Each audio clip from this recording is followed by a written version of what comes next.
The Strange Case of Dr. Jekyll and Mr. Hyde.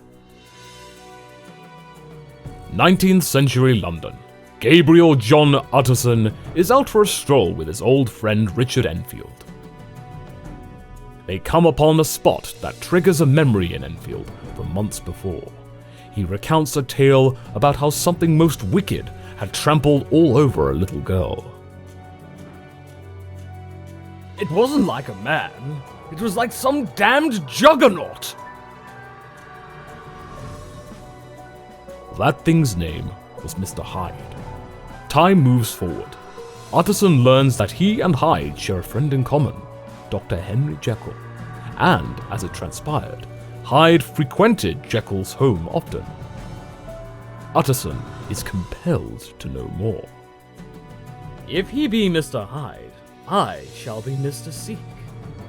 Utterson waited and waited and waited outside Jekyll's home until one night when his wish to meet this man came true. Mr. Hyde, I think. That is my name. What do you want? Utterson relays to Hyde how they both know Jekyll. He asks Hyde for a favor. With pleasure. What shall it be? Will you let me see your face? Hyde obliges his request. Utterson leaves and is shocked at the horror of what he just saw.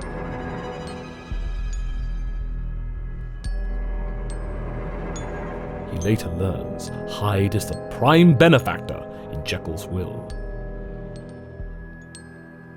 Utterson tells Jekyll of his concerns and asks him to cut ties with Hyde. Jekyll laughs it off, telling him everything will be fine. 1 year later, Hyde encounters the respected Sir Danvers Carew and clubs him to death with his cane.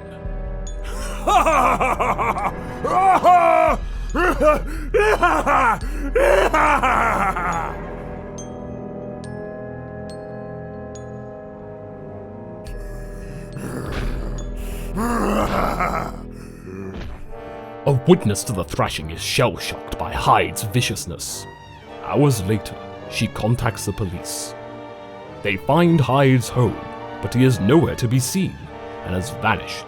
For a time, Jekyll becomes happier, but that doesn't last. He soon becomes a recluse. Concerned at this behavior, Utterson visits a friend he and Jekyll both share, Dr. Hasty Lanyon, but that man spectators with is on his deathbed. Jekyll is ill too. Have you seen him? I wish to see or hear no more of Dr. Jekyll. I am quite done with that person, and I beg that you will spare me any allusion to one whom I regard as dead. Lanyon later died, but left Utterson a note to only be opened upon Jekyll's death or disappearance. Things are not as they seem, but our tale moves forward still to one fateful and tragic night where Utterson is visited by Jekyll's very frightened butler, Mr. Poole. Come, I see you have some good reason, Poole. I see there is something seriously amiss. Try to tell me what it is. I think there has been foul play. Foul play? What foul play? What does the man mean? I daren't say, sir, but will you come along with me and see for yourself? Both men break into Jekyll's lab and find Hyde dead and in Jekyll's clothing. There is a letter addressed to Utterson.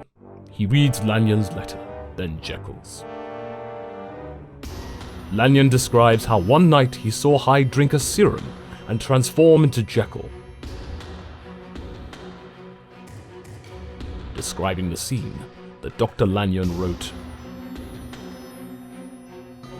I saw what I saw. I heard what I heard, and my soul sickened at it.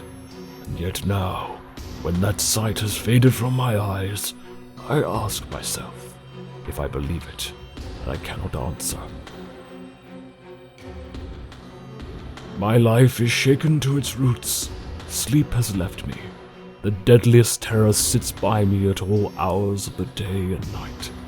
I feel that my days are numbered, and that I must die. Utterson next turned to Jekyll's letter, titled The Statement of the Case.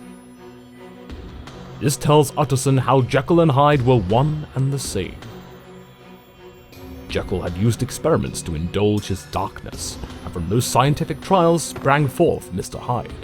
But as time went on, Mr. Hyde grew stronger, and his transformations became more sporadic and involuntary.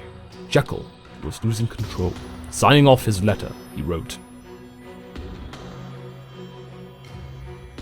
God knows I am careless. This is my true hour of death, and what is to follow concerns another than myself. Here then, as I lay down the pen and proceed to seal up my confession, I bring the life of that unhappy Henry Jekyll to an end.